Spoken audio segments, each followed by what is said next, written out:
Hello and welcome to Around the Lens, your live weekly visual journalism roundtable show coming at you every Monday night at 8 p.m. Eastern. I'm your host, David J. Murphy. I do this show every week, almost every week, with my co-host, Zach Roberts. Zach. Wow, was that a quiet little a little dig there? Me missing last week. No, I say that almost every week. Don't take it personal, Zach. Consistent. I love you. Certainly more consistent than, like when I was working at a retail job. I come in more often. We're always glad to have you every time you're here. You know that, right? But anyway, if you want to learn more about us, as my voice breaks for some reason, you can head on over to puberty, man. I tell you, 36-year-old puberty. By the way, happy birthday, Zach Roberts. Turned 36 last week. Thanks for promoting that age. Yeah, makes me feel man. Ancient. Welcome to my age, man. Still after here. Yeah. All right. What's going on, Zach? Anyway, if you want to learn, I've just been trying to tell you, if you want to learn more about us, you can head over to aroundthelens.com. You can follow us on Facebook at AtL Podcast, on Instagram at Around the Lens, and on Twitter at AroundLens. Indeedy do. Yes. Panelists, please introduce yourselves. Dana Wada. All right, I'll go first. Okay. I'm Danny Watt. I'm from St. Louis, Missouri currently, and I am primarily a commercial video production guy, but do a little bit of freelance journalism in the past. All right. Ron, as always, I know you're here all the time, but please tell the people who you are and what you do. I'm here every Monday. Every Monday. And if you like seeing me here every Monday, please leave a 5-star review on your podcasting choice. Or give us a thumbs up on YouTube. There you go. Ron, it's always a surprise. It's always a surprise to find out where you're broadcasting from. You know, you're at your apartment, or you're on the phone somewhere at some undisclosed location in Hawaii. Where are you this week? Today we're coming to you from the Botanical Gardens, Queen Liliuokalani Botanical Gardens. Nice. Beautiful. But actually inside of his car. So actually inside my car at the Queen Liliuokalani Botanical Gardens. Well, it's too windy outside. I had to step inside for the broadcast. It's too windy outside. There you go. Good job. I appreciate that. Make sure to roll the windows down or turn on the AC. We don't want you passing out. You don't want to have somebody come by and break the window like you're a puppy. I'm sure one of our many viewers will recognize it and come over and save me if I happen to go down on the air here. Viewers so far. So to our one viewer watching live, thank you. Oh, did I not close that window? Okay. No. All right, team. Well, we got a great show. A lot of good stuff to talk about tonight. Our main topic that we're going to be talking about a little bit later on this evening is all about HTML and how we can use it to better tell visual journalism type stories. So I would recommend, if you're listening to this podcast on your podcast catcher of choice, that's fine. We'll do our best to describe what we're looking at, but it would serve you well to also watch us on YouTube and actually see what we're talking about, because we're going to bring up these websites and we'll talk about what we think about them. With that main topic, let's talk about the news of the week, starting with some big news, I think, about constitutional rights, which are pretty important when you're talking about visual journalism. Being able to actually do your job with the camera is kind of important. Well, the Third U.S. Circuit Court of Appeals has ruled in essentially our favor by saying that, we can go out and do our job and photograph, police who are doing what they're doing, whether handcuffing someone or arresting someone or whatever they're doing, good or bad. And that's our right. You think it'd be something kind of, it falls under kind of this thing called the First Amendment. But no, every so often it has to be reaffirmed, because you have certain police who,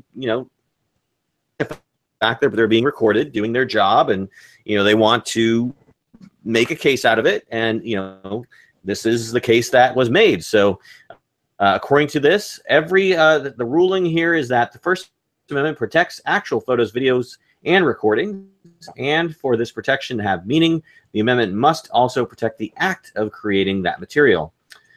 We ask much of our police, the judges write in the closing statements, They can be our shelter from the storm, yet officers are public officials carrying out public functions, and the First Amendment requires them to bear bystanders recording their action. This is vital to promote the access that fosters free discussion of governmental actions, especially when that discussion benefits not only citizens, but the officers themselves. So, team, what do you got? What's your all take on this? Is this happy days for us? Yeah, absolutely. You know, I think that all of the business of social media, you know, the past couple of years, but even I feel like the past, 6 to 12 months of all of these, like, there's like now this, and there's all these other like little social media sites that are on Facebook that put together these like little videos with text of, officer misconduct and all this and that. There was even one floating around from like an attorney like a week ago, of an officer like trying to like shake him down. He was blowing out his phone because he said he was scared for his life. So, I think this is like a huge thing. Now, if every department is going to follow it, different municipalities and states, like we'll see. But yeah, I think it's a huge win for us, for sure, like big time. Okay. How about you, Zach? You're always covering the police and what they're doing and the activities and stuff. Any thoughts from you on this? Let's see. I'm trying to find the line I just lost here. Page 16. We do not say that all recording is protected or desirable. The right to record police is not absolute. It is subject to reasonable time, place, and manner restrictions. But in public places, those restrictions are restrained. Yeah. So that puts a big asterisk on it, which was the kind of it. See, so this court case is kind of, it's just reiterating about, I think we're on at least since Occupy Wall Street, since I was arrested while doing this. I think there's been at least 3 or 4 court cases at different levels that have reiterated the right of, whether it be journalists or people, whatever, to record police actions. And many states across the country have tried to pass laws, and counties and districts and cities have tried to pass laws to restrict the right of people to record police, and they've been knocked down. But as we see, the problem is that the police don't seem to get that message, and the legislators don't get that message, and people don't. It ends up being unenforced. Since this, as far as I can tell, and I'm just quickly scanning and reading, I've read a couple articles about it. It doesn't actually provide any extra. I don't really know if this level court can actually do anything beyond reiterate what is already law. But if you don't actually say that police now will have other, actually have any sort of anything happen to them at all if they stop somebody, especially a journalist, somebody who has a, by far a First Amendment right, not even a questionable, like some guy with a, police might be scared about some guy with a cell phone camera or something like that. I don't know what. So I don't think this is going to change a damn thing. Outside of a bunch of people are going to try to cite it when they get arrested for filming police. And then those charges will get dropped. And then maybe the police department will have to pay out some settlement. Or I'm sorry, not the police department, because the police department never pays out a settlement. The city, usually city of New York or city of, whatever, will have to pay out a settlement. So we taxpayers pay settlements because the police don't follow the Constitution. So sorry to drop the negative bomb right on it, but we've been here before, literally been here about a dozen times before, and it doesn't change a damn thing until the police actually start, the people that break the law in this scenario, the police, start actually getting hit with something or told differently, then it doesn't change a damn thing. This, like I said, this has been, I will bet within a week, we'll hear about a journalist or somebody getting, knocked to the ground while they're trying to film an arrest or something or anything. And nothing will happen to that officer and nothing will happen to that police department. I mean, the Justice Department in this administration certainly is not going to come in and say that this is an enforceable law. And the Justice Department is really the only people that can actually enforce this law at any reasonable level. So anyway. So you're of the mindset that this probably won't really change anything? No, not a damn thing. Okay. Ron, you as pessimistic as Zach? Slightly. I was thinking the same thing when I heard on Petapixel originally. Was the thought that you can still be accused of interfering with the police officer. Oh, he was too close. He was in my way. I was trying to do my duty, and he was taking pictures, interfering with my officer's duties. So they can always get you with that one. Here in Hawaii, typically what the police will do is just move in front of you. They'll turn their backs to you and make it impossible for you to get a footage of whatever they're doing. That's my experience here in Hawaii. Yeah, so that's traditionally what they do, because that technically for some reason doesn't break the law. Like in New York City, anything from a fire to a hit and run, an accident, whatever, what they'll do is they'll block off the street and keep you on the other corner, so that there's actually, unless you have unless you're 2 blocks down and you have like a telescope, you're not getting any shot of it. So, there's also, I was just reading on page 20 of this, municipal liability, because the First Amendment ruling, the district court did not reach whether the city could be held liable for its officers' conduct. So, we also have, I could be taking some of this out of context. If there's a lawyer out there who wants to jump in, who's read this, please come in and comments and correct me. I really hope I'm wrong, but I think that this is another court case that sounds really nice, and we all think it's really great, and then it just doesn't really do anything, because again, there's no one's putting any there's a legal term for it, but no one's putting any oomph behind it. I'm pretty sure that's not the correct legal term. Yeah, it's tough being out there and trying to do your job, especially when you're covering police officers. And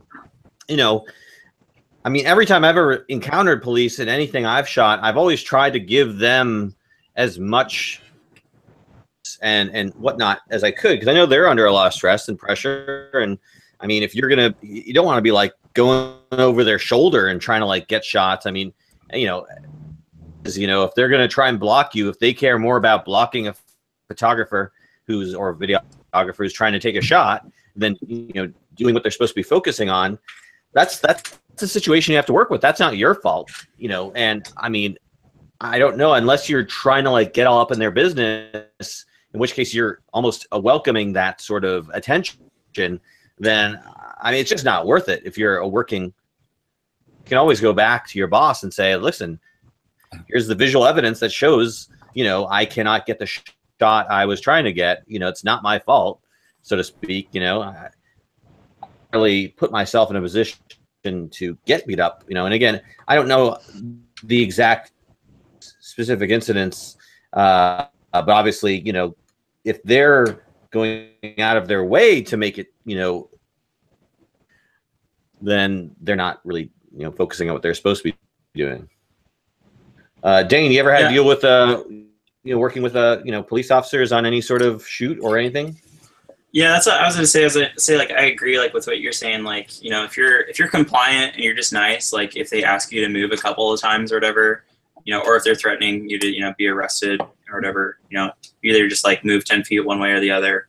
But yeah, if you're in their face, obviously, then you're probably not doing your job very well, and probably going to give yourself a bad name to the rest of them. But most of the photojournalists, anyways, the professional ones that I know of here in St. Louis that work at the Dispatch or elsewhere that I've dealt with, everyone's very, very nice. But in Ferguson and the other places that I've encountered police, it's really only the people that are kind of egging them on is I feel that's the the time where the police get a little bit more aggressive and threaten or push you back. And there's only been a couple of instances where a police officer just actually pushed me or told me to get out of the way very firmly, and that's one a Trump rally in St. Louis because there was a brawl about to ensue right in front of me, and somebody got arrested. And then the other one was just outside of Ferguson, they were trying to shut down Highway 70 at Hanley, and there's lots of police out there, and they're actually starting to arrest journalists and even CNN and whatnot, detaining people in the median because we wouldn't get out of this highway. But we were just kind of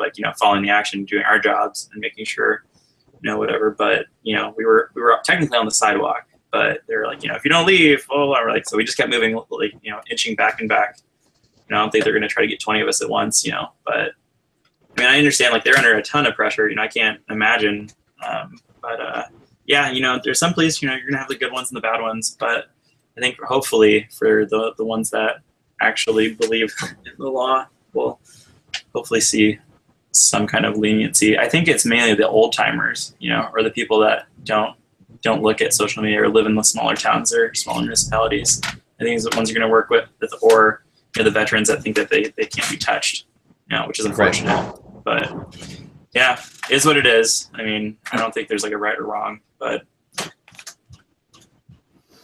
yeah. All right. Well, I mean, regardless, I think anytime this sort of right is reaffirmed, I think that is a good thing. If you were in a situation where you are, you know, harassed or taken down, this is another case that helps build that precedent. Yeah. That, you know, if there ever is a case against you, you can at least point to. But obviously, it should never have to be the case. But you know. So the problem is that if police are stopping you from trying to cover something, like especially if it's a, you know, use the example that like police, the very extreme example that, you know, one officer is beating somebody, whether it be right or wrong, whatever. Not that anyway, but and another officer is trying to stop you from doing it. If they're stopping you from doing it, and yeah, later on you can complain and maybe, you know, you win some money from the court, or you win, you know, or you're not your sentence is dropped or whatever is dropped from your record. It doesn't matter because they stopped you from recording the scene. So yeah, if you get up in their face and you're yelling at them, yeah, you know what? You're going to get pushed back. You're going to get knocked. You're going to get knocked to the ground. You're going to get arrested. You're going to whatever. You do that to pretty much anybody, and you're going to get that.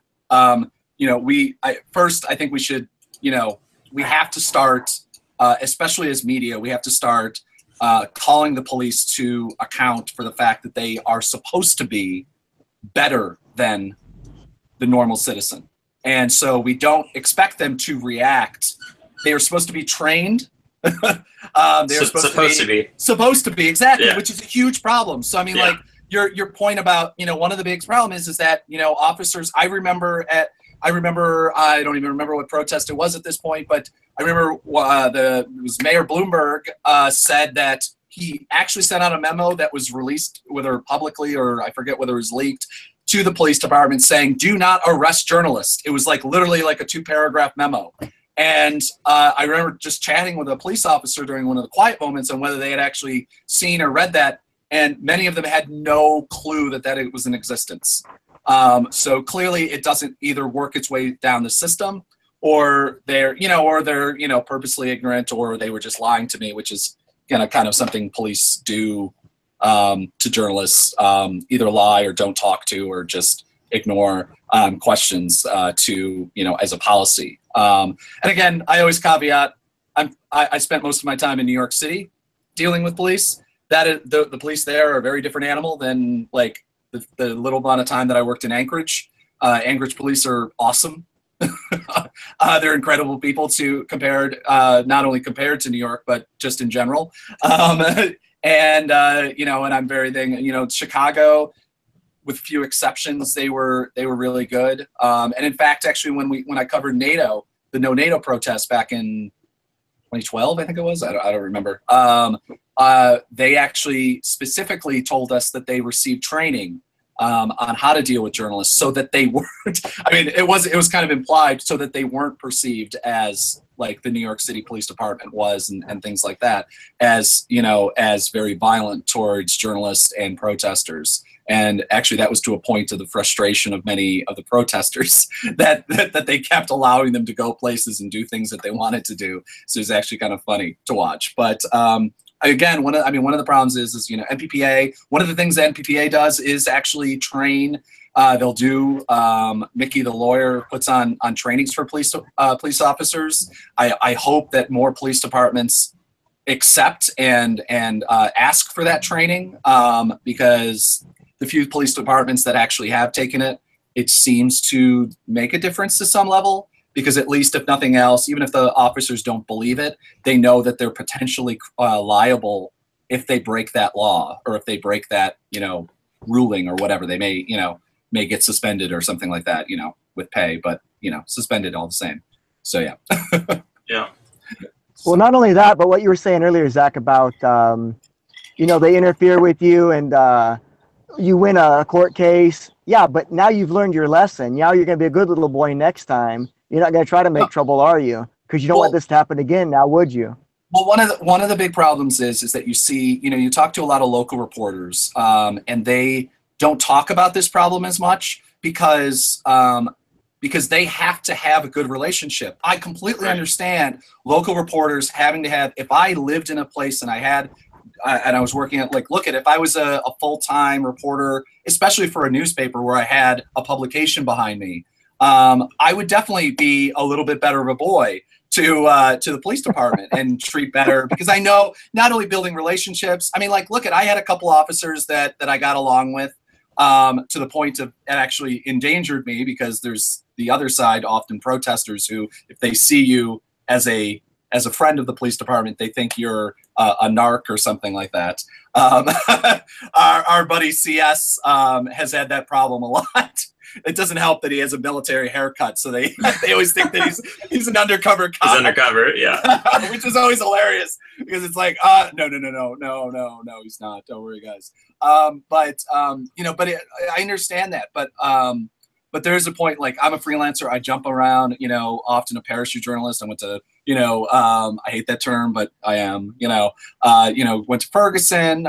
Surprisingly, Ferguson police weren't that bad. It was, what was it? The state, the state. It was St. Louis County was the big thing. Yeah, the troopers. Well, I mean, I try to remember who was guarding I was there like a ton, and I would say from personal experience, it's St. Louis County.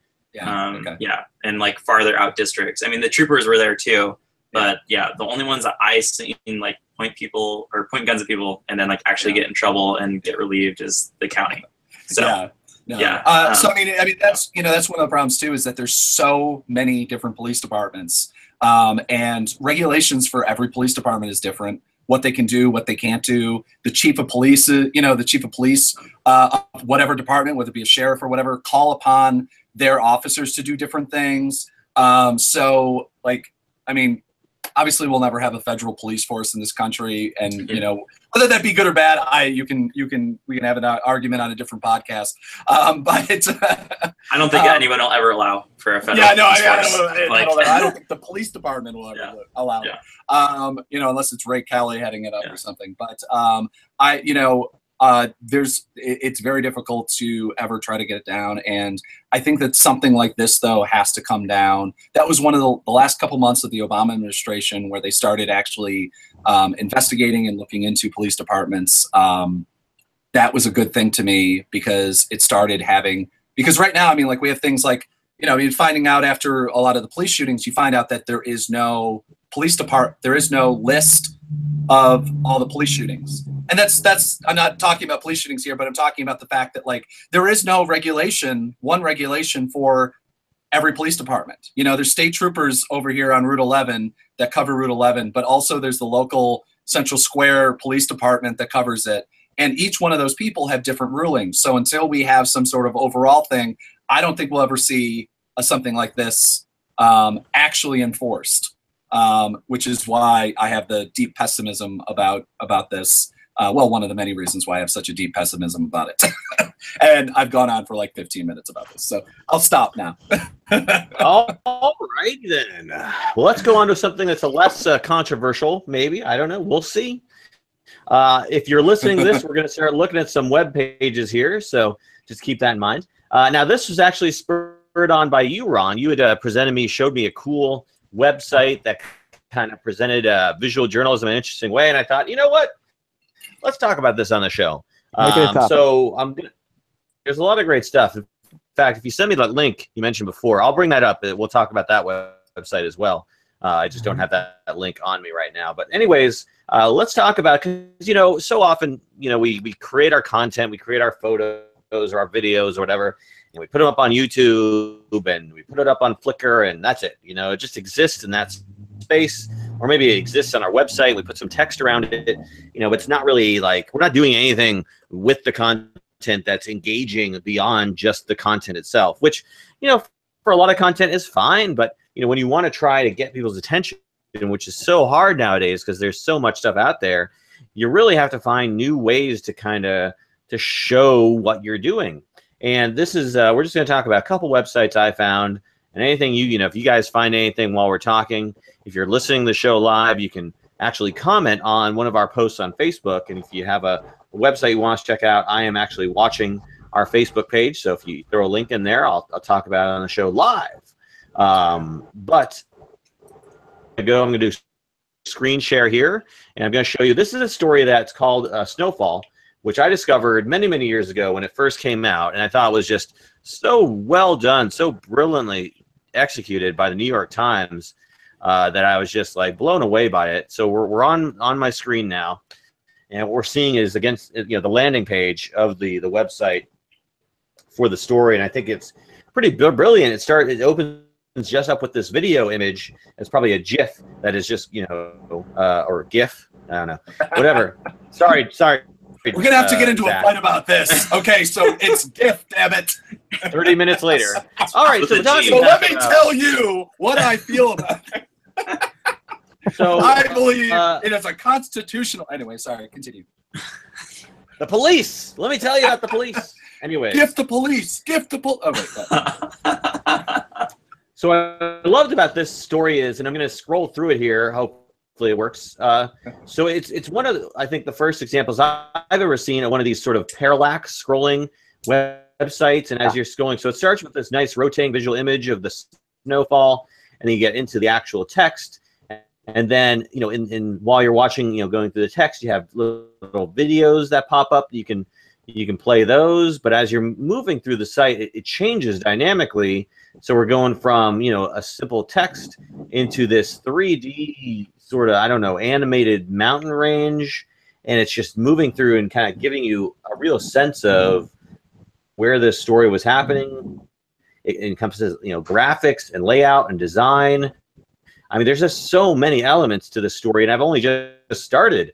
This is a huge story that's presented on this website. And again, you have more here, text and videos and, photos and whatnot, and more of the traditional aspects, but even still the little subtleties that come in when you're scrolling through the page where, videos like pop in and out. Like here, I'm just going through, and the video, well, it did pop in a second ago, but anyways, just sort of like stuff like that. And then you have these little side pop outs where they talk about the actual people who were involved in the incident. And by the way, it was an avalanche that occurred, and a lot of people died. I don't remember the exact the story about it, but you can check it out. We'll put the link in the show notes. But here you can look at little slideshows about the individuals who are involved, and I just thought it was such a, then even for now, a very great way to give you a story in a kind of different way. So again, this is a huge multi-port story, and this is just the first page. It's like, let's see, 1, 2, 3, 6 different sections here, including a bunch of different reference materials. So I know this isn't something that obviously by themselves, at least not to this level, I think, of quality. But it took an entire probably team to put this together. But still, I think it's just an example. I mean, you could do this on a smaller scale, I think, by yourself on some projects, and I think we'll see some examples that were done by probably smaller teams. But it's still it's pretty impressive. What do you guys think of this story and the way it's laid out here? Any thoughts? I think it looks amazing. And I sent you an email just now that I re-forwarded that email to you again. The narcolepsy story. Right. It's in your email. Yeah. Okay. Yeah. Great. Sorry. But any thoughts about this particular story before we move on to other stuff? The way it's presented. I think it's eye-catching. This is the first time I've seen it, and I'm just scrolling through it. But I think it's awesome. I love somebody definitely spent some time in After Effects or somewhere to either render that map and whatnot. Mm-hmm. It looks great though. Somebody definitely wrote the copy, somebody did the video, and then you had to have a staff photographer or licensed photos from someone to get that stuff. But I think it's kind of cool that the people on the side, if you just want to go ahead and click on them, or you can view the slideshow, or you can really follow anybody. I think it's really, really cool. It's really interactive. Yeah, pretty neat. Yeah, I thought it was amazing. You don't see a lot of stuff like this, I think, because of the. Oh, we got some sound going on here too. From the interactive things. So again, you don't see a lot of stuff like this, I think, produced regularly, because it probably is like a huge time and manpower commitment to devote this much attention to something. But I think it pays off. Being something that again, tells a story in kind of a way that you don't usually see very often. Yeah. I mean, it keeps you. The thing I love about this story when it first came out, not only was when it first came out, it was. I mean, since then, New York Times has done ridiculously incredible things with 360 video and and different audio stories, and they even do this great. I think it's they take and visualize court documents, and so they're doing some like really inventive things. But what this does for me the most is, unlike most articles, even photo essays, even really in-depth photo essays, it really keeps you there for a very long time.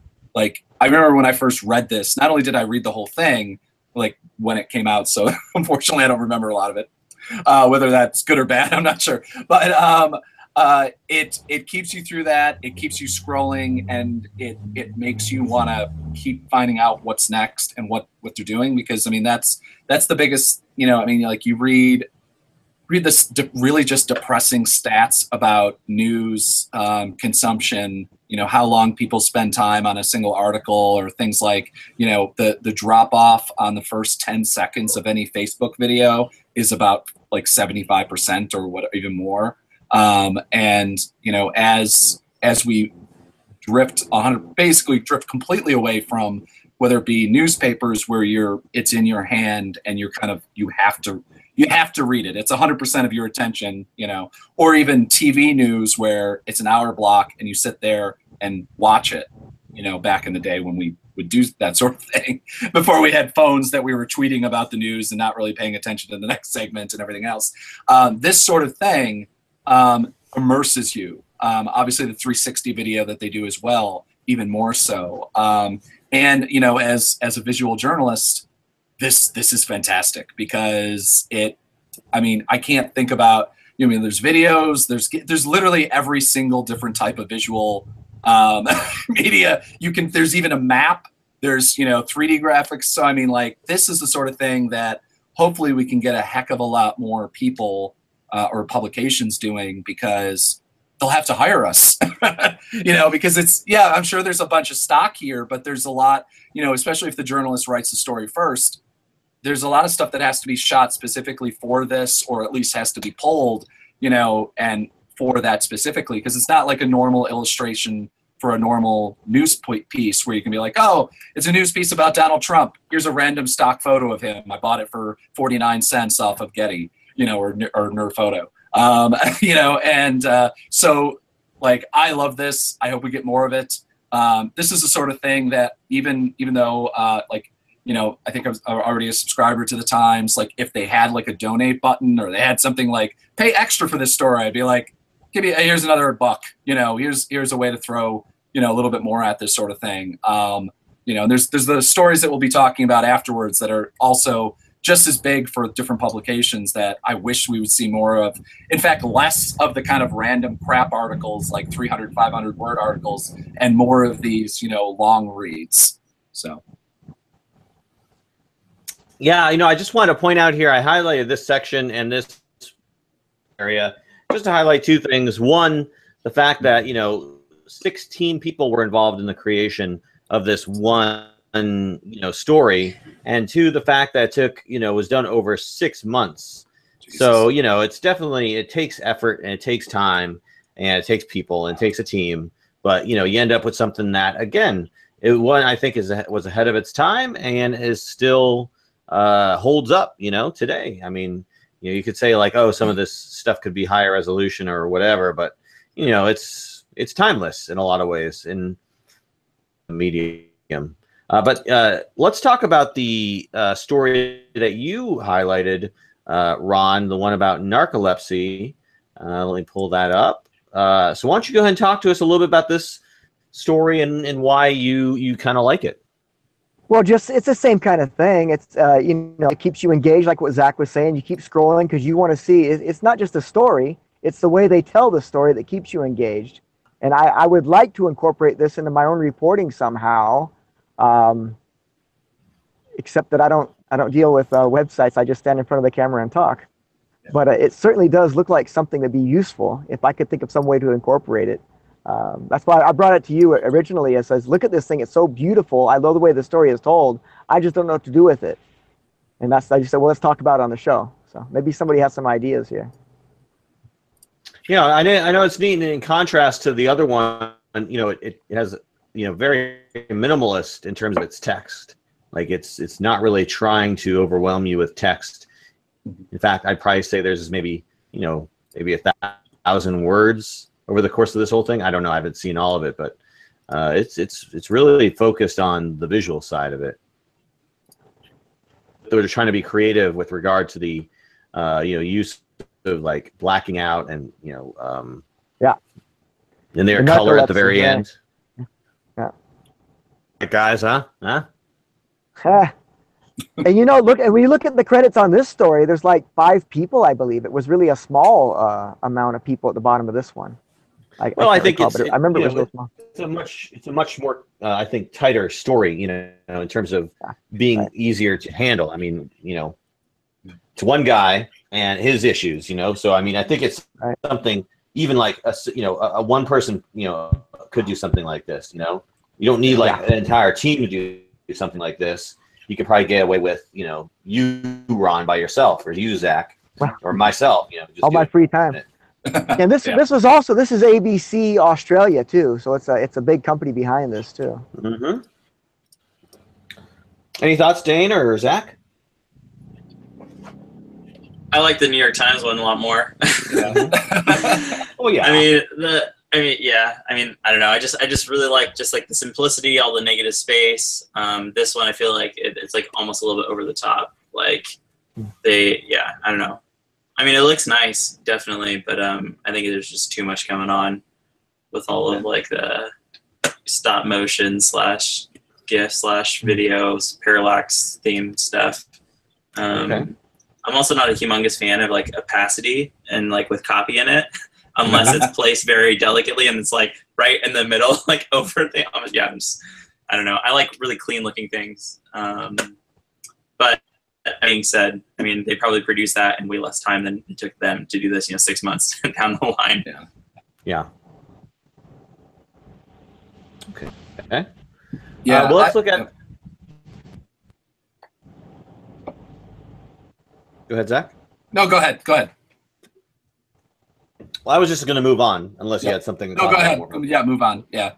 I want to say one thing real quick, though. I took like a intro to HTML in college, and it got me pretty much nowhere. But I have worked with like WordPress and like Zenfolio and Squarespace, and I've had like lots of different websites and whatnot.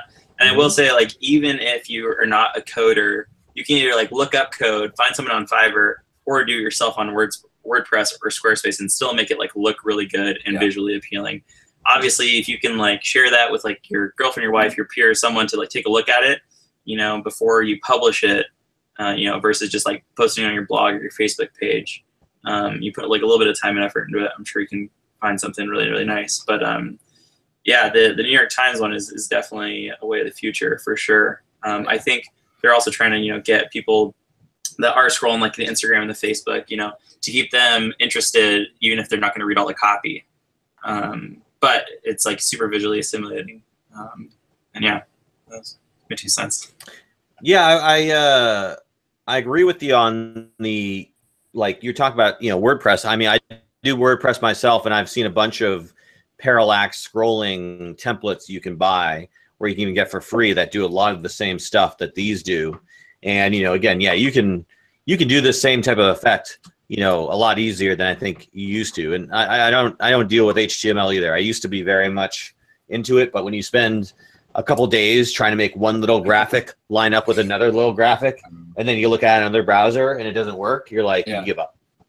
Well, if we're Squarespace, I 100% agree. That's where basically I'm building all my sites from now on that aren't that basically aren't my portfolio, like, you know, promotional stuff, because it's just so easy. It uses the full screen, and it does these, you know, the scrolling use of images and stuff like that really well.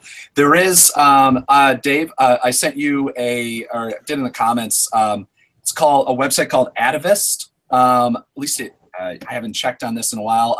I built this website back in, still unfinished, mind you, back in right after Euromaidan, so I guess was what, oh my God, 2014.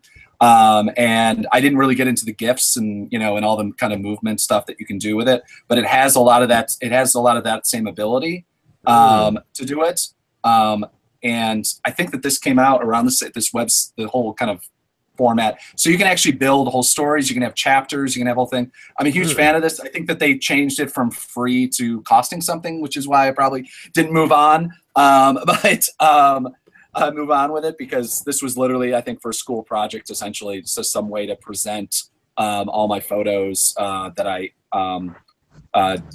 took when I went to Euromaidan. And so it allows embedding video. It allows different things.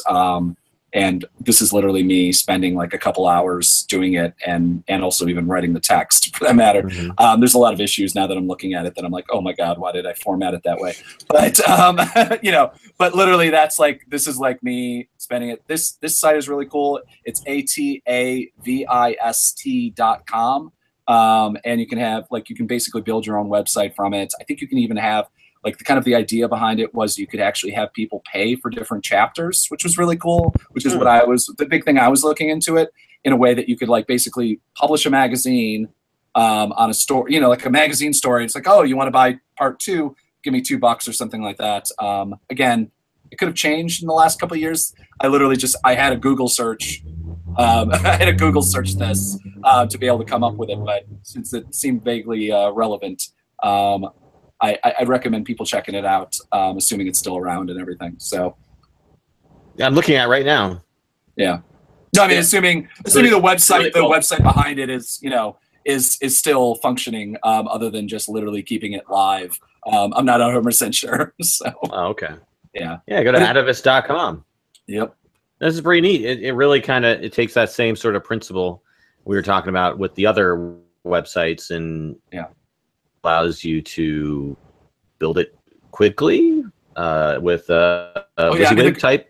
Yeah, I mean, the great thing with this is it's a lot like it's a lot like Squarespace's now, where it's a lot of drag and drop.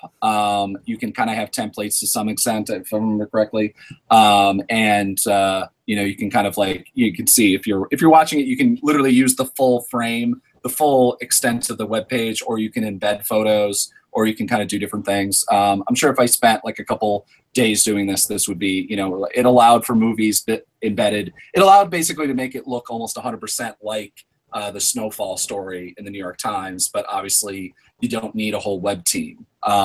So I was a huge fan of this. Now that Squarespace kind of exists, I don't know if I'd spend time with it again, because Squarespace is cheap enough, and, you know, and it has so many other ends to it. So yeah. Okay, cool. Well, any other? Let's just go through these quickly. Again, these are just some other sites I found that were neat.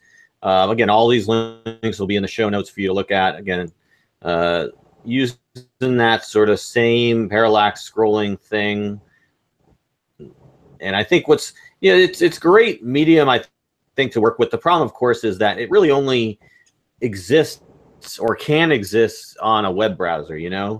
And with the mobile trend going the way it is, these type of great sort of storytelling mediums are just, I would say, lost platform. And, you know, with limited resources, I don't think the average web team is going to, you know, devote that much time to something. But maybe with something like Atavist, where it's not, you know, extremely difficult to create something like this quickly, I think this one's pretty neat in terms of, you know, just playing with that parallax and moving multiple objects at the same time.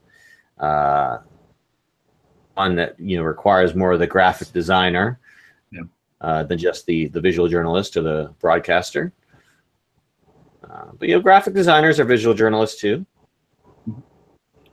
See, I mean, I love these stories because they allow you, as opposed to what I have a problem reading big blocks of text on websites. And so one of the reasons I love reading the physical newspaper is because it's single, it's narrow columns. Maybe there's like 12 words across.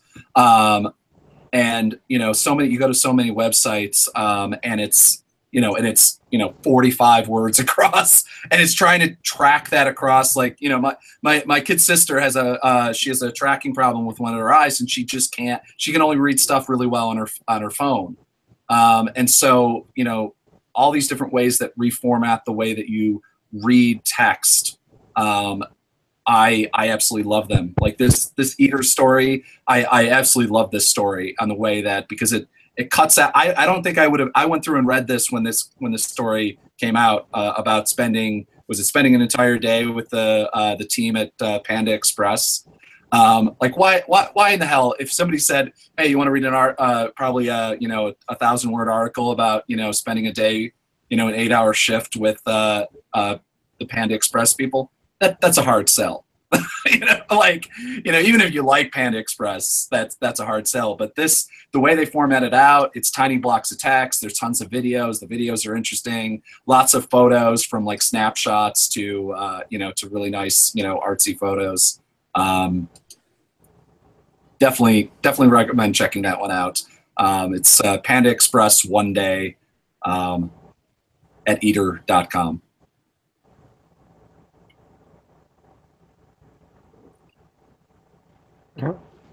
Dave has left the building, so Did Dave regarding get out? Dave, he's muted anyway. I don't know. Yeah. But you talk about the idea of viewing the website on the mobile platform versus on the TV screen, or what do you call it? Monitor. Yeah, that's it. Yeah. The monitor. That's it. One and the same now. I mean, my TV screen is my second monitor is my TV screen. Right. Right. Yeah. So the idea being that I'm with you. Most of the stuff I do too is on the mobile platform. When I'm reading websites, it usually is. That's why my opinion was exactly opposite about the New York Times story. I found it hard to navigate on my phone, and had I been on my computer screen, I might have had a different opinion. But trying to look at the two, the Australian story and the New York Times story, it's cleaner on my phone. It was cleaner on my phone. Yeah. So I don't know. I guess it's a case of who's going to view your product and what manner are they going to use to do it with. Well, I mean, there's a lot of these stories. I think that especially the snowfall story. That was that 2014? When was that? When was that built? Something like that. Yeah. I think you have to. It's actually weird that it doesn't have a date line. Yeah. Let's see. The story actually happened in 2012. But I think that. Well, so sometime 2012. You gotta. One thing that is problematic with building these stories and spending, 6 months on this story. Like I'll spend 6 months on on an investigation, but just on a story that's, not necessarily, this isn't breaking news. This isn't gonna, the fact whether people enjoy reading this story is gonna make it or break it. If it's not an enjoyable read, it's not important. And I'm putting quotes up. But it's amazing to think even 3 years ago, the entire world we were thinking formatting for tablets. Like that was really where things were going. When I know the iPad came out, before that, but those different devices kind of changed the world. Now it's I don't know if anybody knows better. I know that the last time I heard it was like 50 or 60% of all news content is read on your mobile phone. And obviously that's changing, that's good a little bit because the phones are getting larger for the most part, but that puts real limitations on doing things like this. So I can see maybe why this may not be formatted as well for, the iPhone 7 or whatever, which again is a big problem when doing these. But I kind of like that it's actually that we're still doing things that force you to view things at least on the largest screen that you have, and whether that be a 9-inch tablet or whether that be a 24-inch monitor. I like that I mean, the New York Times can get away with this. You know, there's only a few publications that probably can do that same thing, which is still good that those exist. But it'll be interesting to see how, kind of moving forward with the Times, whether they keep doing stories like this as basically, you know, I mean, if the trend keeps going in 10 years, mobile, everyone will be reading everything on mobile, like, which is depressing. as we continue to shoot with, you know, 64 megapixel cameras shooting for a 3-inch or 5-inch screen. But I'm going back to my Rebel. yeah. Well, you're shooting with a Red, so that's why we were having this conversation beforehand about shooting 4K and everything's on Facebook video, and it's just like, oh my God, you know, it's like, let me spend 14, you know, like how long you have to render it, it takes to render it down, and it's like, it's just depressing to think, you know, it used to have this gorgeous video, and now it's, you know, viewed as that anyway. Yep. Yep. All right. Well, speaking of Red, a great way for me to segue to our last topic this evening. Red has decided to come out with their own cell phone that has a, wait for it, holographic display. So let's start with you, Dane. You know, you're the resident Red user here. You probably heard about this. Yeah, a couple times. You probably have some feelings about this. Yeah, I think it's the dumbest thing and most premature thing I've ever heard. It's one of the most yeah, no thanks. Yeah, it's ridiculous. Oh my gosh. You know, everyone's like, oh, you know, it's not going to be a camera. Like, what's it going to be? And it's like a cell phone. Come on, like, and you don't. There's no tech specs. You might not. Design shown may change. Like, pre-order it. And who wants to be carrying around a $2,000 cell phone? You know, what if you drop that thing? You got Apple Care on that? The aluminum one is only $1,200. Excuse me, yeah, $1,200. Oh my gosh, I think it's the stupidest thing ever. I mean, I'm all about you know, Thunderbolt 3 and USB-C and like the way of the future, but I think they prematurely announced this. The only benefit I can see is, you know, having like basically another screen for your Red or an off-camera monitor type of thing. But like, I think it's ridiculous. You know, the very first text I got of this day was one of my co-founders of my new business, and he's like, F Red. Like, he's like, I hate them. Like, oh my gosh. And then I saw some other like DP I follow on Instagram. He's like, I just ordered 3 of them. I'm like, why the F do you need 3? But why? How do you have that much money? What's going to just? Like, well, I mean, throw it vaporware. I mean, or whatever. You know, but it's like literally, there's no. I mean, I wouldn't spend. You know, I'm not a big gamer, so I don't pre-order things. There's not much that I pre-order, but I want to have, even on a Kickstarter, I want to have at least one test model that I can see before I'm gonna drop money into it. And it's targeted to ship Q1 2018. So yeah, that's what they say. And the design, but the design shown may change. Yeah, exactly. And the fact too that's like you're a professional, like the professional video production company, and you don't even have photos of it or like a video about it or like how do you not have like a, you know, a render of it, like to just show like what you think it's going to be? Yeah. So where's the 8K footage of this phone? You know, that's right. Yeah, this phone better shoot 6K. You know, for this price. That's the next step for the iPhone whatever and the Galaxy S27. 6K, I will tell you though, the Galaxy S8 does have a beautiful camera on it. The Galaxy S8 is beautiful. But I'm an iPhone user for life. Yeah, I think they're premature about the whole Red. Well, I mean, they don't even have. I mean, reading the specs, and I'm putting up big quotes again now. It's like they don't have any. They don't even have. I mean, they have how big the screen is, but that's literally it. They don't know what the. Is there any info on? There's not the processor info. No, there's nothing. There's zero specs at all. That's what it's like. What the F is this?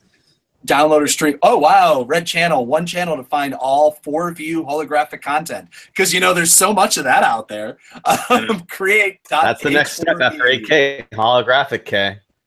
Content and upload. K. Movies, documentaries, games. Yeah, because you know there's all those 3D I'm sorry, 4-view holographic documentaries that are out there. Oh my God. All right, guys, I'm going to order 10 titanium and 10 aluminum. So Christmas stocking stuffers for the whole family. Actually, why don't we just put in for why don't we put in for a test copy, and we can do a review of it. And I'm sure we'll get it before. I mean, they announced it what, last week or 2 weeks ago, maybe. This past week. Last week, like Tuesday, I think, Monday or Tuesday. Yeah. So they have 5 months to come up with this thing, and they don't even have. I mean, like, Red's a big company, but it ain't Apple. Like, right, Apple can make some random announcements, you know. Yeah. Well, the thing of it is, I don't think Red is making this for mass market consumption. You know, I think they're making it for the people who pre-order it. And even if you were to pre-order it today or when it came out, you'd still be on a waiting list. I think, you know, there's probably going to be a couple thousand of these rolled out, you know, and over time they'll release more of them. But I don't think this isn't like a mass market product. What is the? I mean, here's a really. I mean, is it a phone? Like, where's the? Yeah. But no, but where? Like, one of the big and kind of important. I mean, like, I assume it's Android, or are they building? It is Android. It is Android. Okay, yeah, Android only. Yeah, there's no. I mean, obviously there's no OS. Really, it's not built on the Microsoft platform. Sorry, right? Sorry, Microsoft. Yeah. They're gonna bring the Zune back. It's the red one with the Zune. Go on eBay right now and see how much Zunes are going for, thanks to Guardians of the Galaxy 2. Come back. They're going for a lot of money. Well, all these cosplayers, believe me, they all want a Zune so that they can. Like, I looked on literally I saw it opening night, and I went on eBay right away, just being like, I wonder if and already people were promoting selling Zunes as Guardians of the Galaxy promotional, you know, as basically as things promoting for things. So, but this is, look at, we laugh about it. I mean, we kind of always do this with, you know, with kind of, you know, stuff that has the feeling of vaporware, has the feeling of like coming really way too soon. But you know what? How else to, you know, Apple's never going to come out. Apple's never going to drop a phone that has a holographic view, you know, and move the tech forward, you know. So if there's a couple thousand people willing to drop $1,200 for the aluminum or $1,600 for the titanium, I assume that's pre-tax, and or pre-proprietary cable. I'm sure that they have a proprietary USB-C cable that they figured out how to make. It's red. It probably comes in red. Limited edition. They are basically, what I love is that red has become like the monster. You remember monster cables?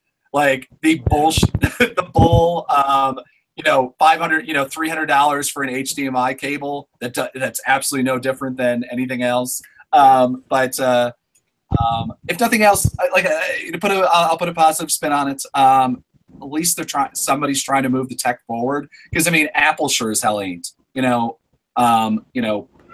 no one's really moving. Like, when's the last time? When the iPhone 7 came out, everybody was like, wow, okay, yeah, it's another phone. Like, great. You know, who's the person that's actually going to put out something next? And since, you know, Steve Jobs is dead. Samsung? I mean, what is Samsung doing something in the space? The only phone that I've seen, and actually Petapixel wrote about it, the only phone that I've seen that actually does anything different was the Moto Z, that had it has a dock system, which was super interesting. It just wasn't well executed. I actually owned it for like 2 days and returned it. I mean, you can be different all you want, but is that going to be successful? No, but I mean, so the only way that anyone moves, I mean, like, look at, you know, Apple gets the credit for the tablet. Remember when I don't know if you're old enough to remember when Microsoft came out with the tablet. Like 15 years before, or 10 years or whatever before Apple did, and they got laughed out of the room. You know, and so somebody has to come out with it. Somebody has to get laughed out of the room, and then and then 10 years from now, Apple will be coming out with a phone, something like that. I doubt they'll come out with a phone this ugly, but they'll come out with something. Well, actually, I mean, this phone does, to its credit, look like the one photo that they have that's super low res does look like it at least could take a 6-inch fall onto a carpet and not break, unlike my iPhone. But I like that actually someone's trying to do something with it. You know, same deal with the Moto Z. If you're in a Verizon store or something like that, if they still have the Moto Zs out there, check that phone out, because that actually is a cool phone. You can add a dock that's a Hasselblad actual digital camera. It's a terrible camera, and it's way too expensive. It's like $300. I think that was with a deal too. And I tried to take photos with it, and it's just terrible. But like, you could add a projector to the back of it. You could add an extra battery pack to it. And, you know, at least somebody's trying to do something. I'm so sick and tired of this brick that keeps, the only thing that Apple or Samsung really keeps doing is it keeps getting thinner. So I have to get a bigger case for my phone that looks really cool when it doesn't have a case on it. But do I ever see that? No. So, yeah. Well, I sent you a link to Phone Blocks if you want something completely different, although it's not a real product. I don't think. I think it's more vaporware than this one is, but there's a lot of, like, you know, phone companies out there trying things, but it's tough. No, but there is it's not Phone Blocks, but there is another company that actually did one something that actually is coming out with a modular system, which at least you can upgrade. Which, you know, if you're one thing that I'm really surprised that environmentalists really haven't picked on at all, or up as much, is the fact that these phones are disposable. These phones are not recycled. Most people either chuck them in the garbage or they get broken and then they're done, and they're not recycled in any way, shape, and form. The only thing that Apple does when you return it is they take the gold out of it, and then everything else gets chucked. But it's nuts to me that, because, I mean, the only thing that needs to be upgraded in most phones is like the RAM or maybe a little processor chip. I can do that, you know, well, I can't do that on any Apple products. But I can do that on PC products and any other computers. I have no understanding why I can't do that to a phone, other than Apple has ruled the day. So credit again to Phone Blocks, and credit to the other company who I can't think of for actually giving a crap about the fact that, you know, kids in the Congo are mining minerals, you know, for us to be able to go on Twitter. That mine is huge, by the way. That mine is so big. Yeah. It's crazy. Not to stray away from our phone conversation, but about that mine, you should go check out Camp 4 Collective if you don't know about them. Yeah. Renan went and shot, and he was actually in the Congo at the same time I was in the Congo, but we were like 100 miles apart from each other. Yeah. But it just premiered on Nat Geo like a couple months ago, maybe, you know, a month and a half, 2 months ago. Mm-hmm. It's amazing if you can find it. Anyways. Oh yeah. Wow. Yeah. Pretty crazy, shady stuff down there. Yeah. Yeah. Yeah, I was trying to find that phone that you're talking about, because I remember I saw one of the YouTubers that I watch talking about it, but I can't seem to find it, and that saddens me. I'm pretty sure it's the OnePlus 5, I think. No, that's not modular. No. That's not modular. That's just a random phone. Wait, why did I know about this? Oh, okay. Well, then another good phone, but not modular. But yeah, I'm pretty sure there is. I could be wrong. It could be the Phone Blocks, but I thought I had a different name. So it's something else. I just can't remember. What's his name? Midnight tonight. I'll wake up in the middle of the night. I'll be Yep. Either way, though, I'll put it on the show notes if I do think of it. Yeah. But that's pretty much the show. So Dane, your thumbs down for the red phone. Red phone. You gonna get it? Have you already pre-ordered it? You've already pre-ordered. Don't wait. Don't tell me you've already pre-ordered it. I got the aluminum version. I don't know why you guys are ragging on my phone. You know, honestly, we talk about price, and it is pricey. Don't get me wrong, but it's not that ridiculously pricey compared to other high-end smartphones out there. I mean, you know, the S8 is almost $900. It's around $900 for the S8 Plus. The iPhone, the new iPhone 10 or whatever, the next one coming out, is rumored to be around $1,000. So I think, you know, we're seeing that rise in cost in sort of the super duper high end flagship phones. We're also seeing that wide sort of development of the more, you know, budget minded, also high quality but much cheaper phones.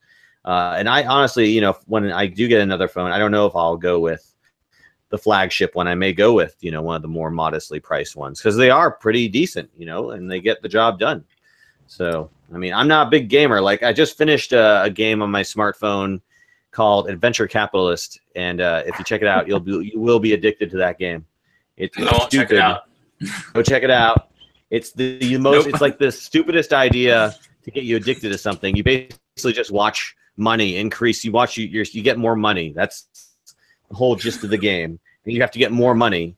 And the lizard brain in your side, your head is just addicted to the concept of getting more money. So, Great. anyways, I spent the last couple weeks playing that on my mobile phone. I finally beat one part of it.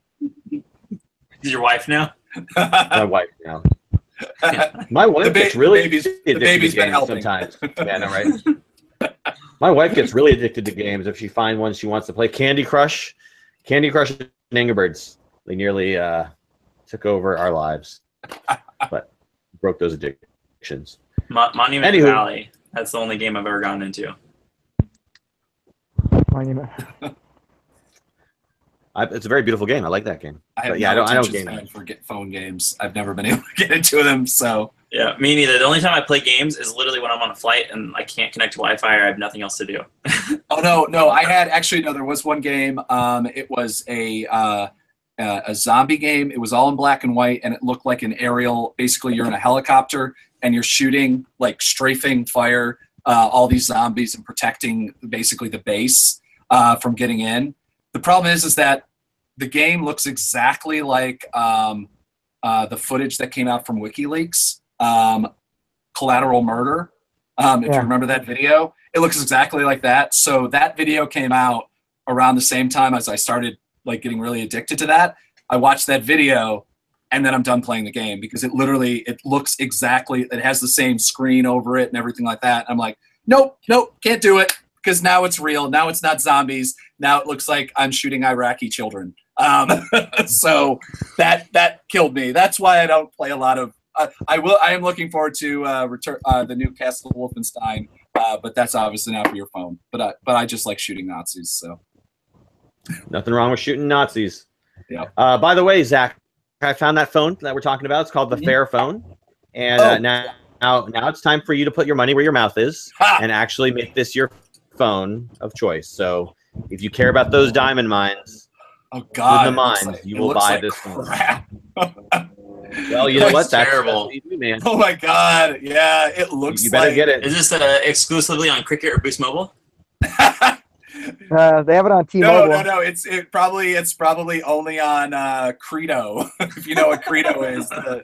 I used to be on Credo and found out they were on the Sprint network. So of course nothing worked.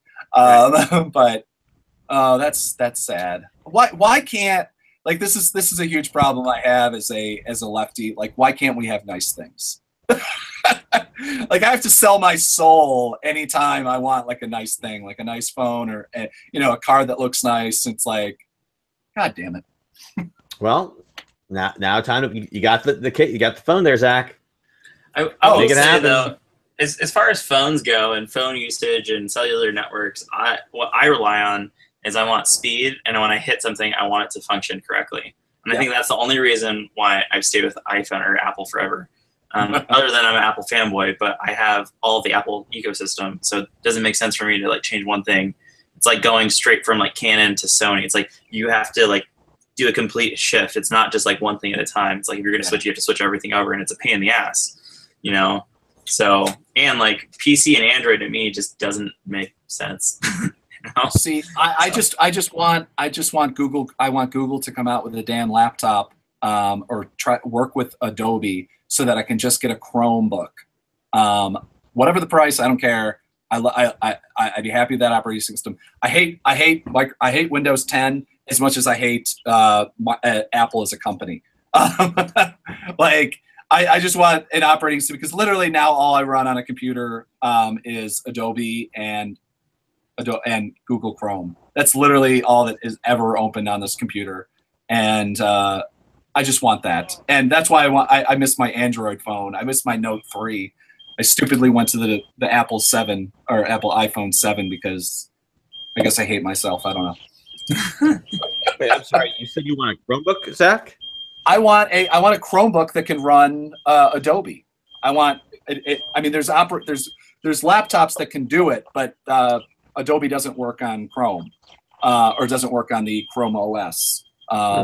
So believe me, I've looked into it. Well, you know, I mean, I know with some of the later versions or the latest version of Chrome, you can actually run Android apps, and you know, they do have Adobe Android apps that are, I don't know if they're the same, but they approach certain capabilities. Unfortunately, like I need, you know, if it was just Lightroom or if it was just, you know, needing, you know, photo editing and that sort of thing. But believe me, I spent the time before I bought my new, you know, I bought my Asus laptop, you know, for shooting 4K and everything.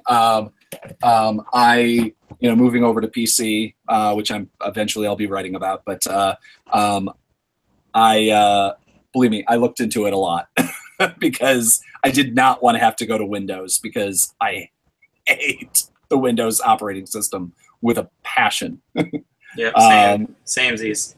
Yeah, I even tried to even figure Windows out. 10. Yeah, I hate it. It's stupid. Also, the fact that what I love is that this laptop, which I like a lot, especially for the price, I like a lot, and the fact that the keyboard is, I did my research, and the keyboard is close to the Apple keyboard. You can look. So I like that, but the big problem, actually, the big problem is that I'm not quite sure why it has a touchscreen. It's not a 2-in-1 laptop. It doesn't fold back, but it has a touchscreen for some reason. Like every single PC laptop I could find has a touchscreen, even if it isn't a thing. So I guess that I'll be going like this on my computer. I mean, I just don't understand. Like, could they have made this laptop like $150 cheaper, you know, so that I don't have to have it? But they don't exist. They just don't exist in the higher end. Like, so anyway, but it is what it is. It was really good. It's basically, the specs wise, it's equivalent to a $3,500 MacBook Pro, and I paid $1,100 for it, new. So yeah, I'm okay with it, at least for now. And it can edit 4K footage, right? It can certainly do it better than it certainly can do it better than my you know, my $1,600 MacBook Pro that I currently have. Yeah. All right. Well, we gotta end today's show, and I want to make sure we give Dane a chance to shout out or blow up anything. Just promote blow up anything. Yeah, I'm gonna promote. If you want to find out more about me and what I do on a regular basis, I post to the gram pretty often on one of my business accounts. That's Greens Productions. Greens is spelled with a Z, and then just Productions, so Greenz, and then Productions. And you can find me all over the socials or greensproductions.com. But I recently co-founded a company with two of my really good friends that I do business a lot with, and that's Prism 3, and that's all spelled out. Our website is now live. Our reel is amazing. So yeah, go check us out there, Prism 3. We're actually working on finishing up a documentary, premieres in October. After that's done, then more stuff is going to happen on there. We are shooting 2 feature films this summer and lots of other good stuff. So yeah, it's a good time and stuff. So I'll be doing a lot more on the Prism 3 stuff. But I post to Greens Productions all the time on the gram. And I just hit 15.7K followers, so almost there, 20,000. Whoa! Almost there. Damn, so, damn, boy. Yeah, so I'm pretty proud of it. But yeah, send some of those followers our way. Yeah, I'll definitely do a around the lens shout out probably later tonight or tomorrow morning about going and checking out the show for sure. Well, thank you. Hey, what's that on your shirt, by the way? What's that say on your shirt? On my shirt? This is a Kessler shirt, Innovation Tools for Filmmakers. Okay. Yeah, Kessler Crane. Yeah, they're out of Indiana. I'm sure you've heard of Kessler before. They're a pretty big cinema company. They do like sliders and jibs and time-lapse modules and fancy things. Cool. Yeah. All right. Well, you can learn more about Zach or me or Ron, if you want to go to aroundthelens.com, by all means, please make sure to like us on YouTube, follow us on Facebook and Twitter and Instagram and all that stuff. Really appreciate anything you can do to help support the show. Always appreciate that. Ron or Zach, you guys want to throw out anything before we go? Check out aroundthelens.com. You should pre-order a friend of mine's book, The Blood of Patriots, available for pre-order on Amazon. Please check it out. It's a fantastic nonfiction story about how a guy took on the Alaska militia and saved a whole ton of Americans' lives. Nice. And I just want to let people know that I still own a Panasonic GH5. So shameless plug. I wish I got paid for this. Anyways, that's our show for this week. I want to thank our panelists, Dane Awada, for making time to be on the show. For Ron Hamilton and Zach Roberts, I am David J. Murphy. This has been Around the Lens, episode 82, and we are out.